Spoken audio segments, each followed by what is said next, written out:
بھائی ہم تیرے پابند نہیں ہیں، تجھے تیری تحقیق مبارک ہو، ہمیں ہماری تحقیق مبارک ہو۔ کہ آج سوشل میڈیا کے اوپر ایک شخص ہے جسے مرزا محمد علی کہتے ہیں، وہ بیچارہ سیلف سٹڈی ہے اس کی، اور اس کو بنیادی طور پر دین کے یہ ضروریات کے ان چیزوں کا کوئی علم نہیں ہے، وہ جسٹ جو کوئی پڑھ کے کوئی اس کو کوئی کانوں میں فیڈ کرتے وہ آ کر بیان کرتے،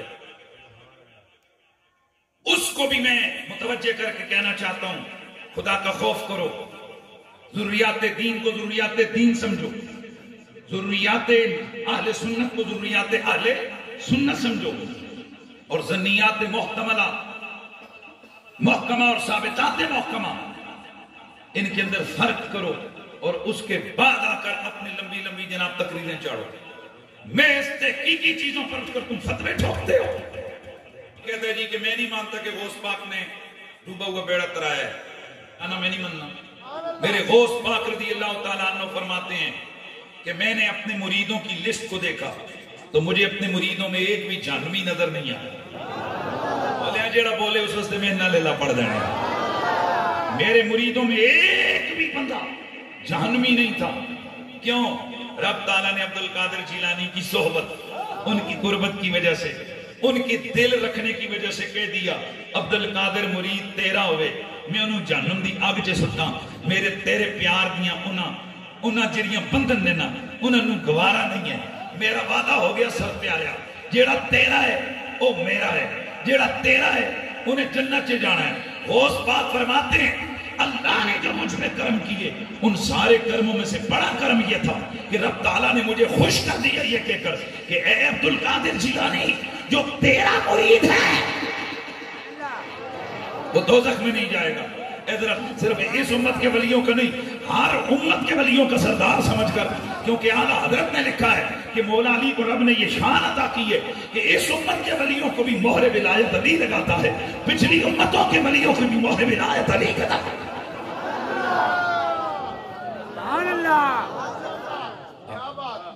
جی تم نہ مننے نہ سجنا، تو کہ میں نہیں مانتا تو تو نہ مان، کیونکہ یہ وہی محتملہ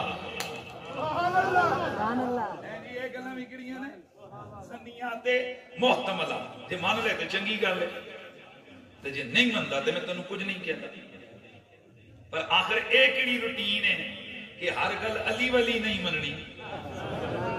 سادات کا ادب کرو، سادات سے مقابلہ مت کرو، سادات کا مقابلہ کرنے والا شخص یزید وقت ہوتا ہے۔ اگر سید کے اندر کوئی عقیدے کی کمزوری، عمل کی کمزوری ہے، بادبر کر اس کو آگاہ کرو، اور اس پر بھی اعلیٰ حضرت نے لکھے اس کو برا بھلا کہنا جائز نہیں ہے تاکہ وہ درجے کفر تک جائے۔ فرمایا جب وہ درجے کفر تک چلا گیا تو پھر یہ یقین کر لو یہ سید تھا ہی نہیں، کیونکہ سید ہو وہ کافر نہیں ہو سکتا۔ اچھے بولو سارے، یہ بھی سنیوں کا عقیدہ ہے۔ اچھا تو سادات کا ادب، آل رسول کا ادب، یہ ضروریات اہل دین میں سے، یہ ضروریات اہل سنت میں سے، توجہ ہے کہ نہیں ہے؟ یہ ضروریات اہل سنت میں سے، یعنی جو شخص نبی کے صحابہ اور اہل بیت کا ادب نہ کرے اور اس ادب کو لازم نہ جانے، ایسا بندہ سنی نہیں ہو سکتا، وہ دائرہ اہل سنت سے خارج۔ اللہ آپ سب کو سلامت رکھے، اللہ آپ سب کو ہاں چل یار بھائی میں تیری گل پوری کرنے لگا تے پھر گل مک دی آخری مکا دئیے تے آخری پیغام سنا کے اسی ٹرنے ہاں، اور میں حضرت کا بہت شکر گزار ہوں۔ یقین کریں بڑی بات ہے دن کے مریدین کے ساتھ اٹھنا بیٹھنا، ان کو نوازنا، بہت سارے مصروفیات، اور رات دن اصل تو کام ہی تقریر کرنا، تقریر کرنے بندے کو پتہ نہیں لگنا پر سننے کافی سارا مشکل کام ہونا۔ حضرت قبلہ نے اتنی اس انداز سے بڑے آرام کے ساتھ میری ذرا نوازی فرمائی اور آپ تشریف فرما رہے، گفتگو سنی۔ آستانہ عالیہ لکھیوال شریف اہل سنت و جماعت کا مرکز ہے، اور وہاں کے جو سادات ہیں الحمدللہ پکے ٹھکے صحیح عقیدہ سنی۔ یہ جڑا مرض لگ گیا نا انہاں سنیاں نوں کہ لفظ سید تک نے تے ہیں کان کھلوندے نے انہاں شیطاناں دے، کہندے کدھر شیعہ تے نہیں ہو گئے ہو۔ اسی طرح بندہ تانوں پوچھے تسی کدھر یہودی تے نہیں ہو گئے ہو، کیسا لگے گا تانوں؟ میں ایک دن پوچھئے کراچی میں گئے تو 4-5 مولوی افلا میں آ کر سنا رہے یہ کیسے بات ہے؟ میں کہا رہے کیسے بات؟ تم نے سوچ کیسے لیا کہ جن بزرگوں نے صدیوں سے اہل سنت و جماعت کا جھنڈا تھامے رکھا؟ تسی پوچھیو کلا کلا دے جناب ساڑھے ہزارے دی زبانی چاہنے کے لیلی گون لگ گئی ہیں جی، نکے نکے انٹیاں چو نکلے تو ٹران ٹرانسفر شروع کر دیتی تے انہاں سادات کو تسی پوچھ رہے جی کہ یہ سنی کہاں سے آئے؟ سنیت کی سند تیرا باپ بھی نہیں دے سکتا.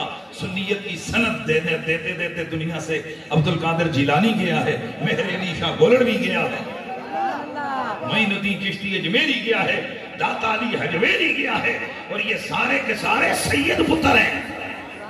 اور میں آپ کو بتاتا رہتا ہوں کہ یہاں سے کئی مولوی گئے جناب بغداد شریف تو میرے نام انہوں نے میرا سنگی بھی گئے تو میں پوچھو تو جی میں آ گیا بس گروپ کے چکر سے میں کتنے ہو جی گوشت پاک کے باہر بیٹھے مکے کر رہے فلانا فلانا فلانا فلانا فلانا فلانا فلانا فلانا فلانا مولوی اے سارے بیٹھے ہوئے نے مکے کر رہے اور گوشت پاک کی من کو تم پڑھ رہے.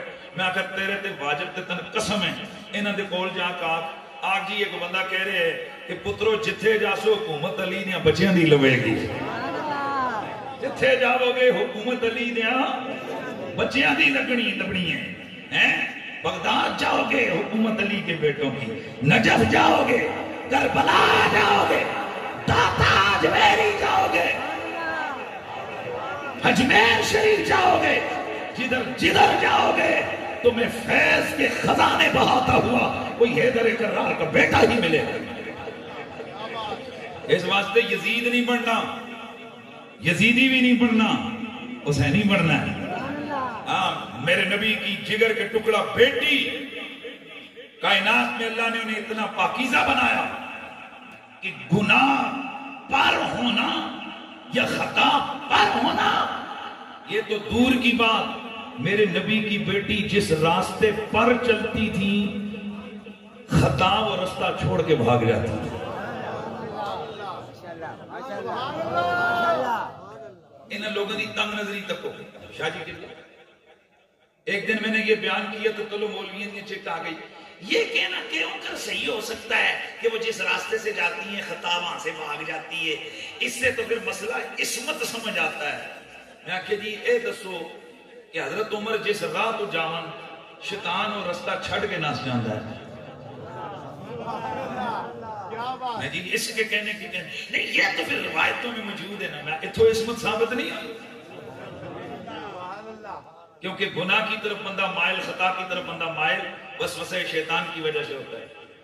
تو جب وہ اعتمال ہی ختم ہو گیا جی تساں قانون بنایا کہ اس طرح سے بندہ معصوم ہو جاتا ہے. وہ ظالموں، معصوم یہ ایک اصطلاح ہے اور معصوم اور محفوظ کے معنی میں کوئی فرق نہیں ہے.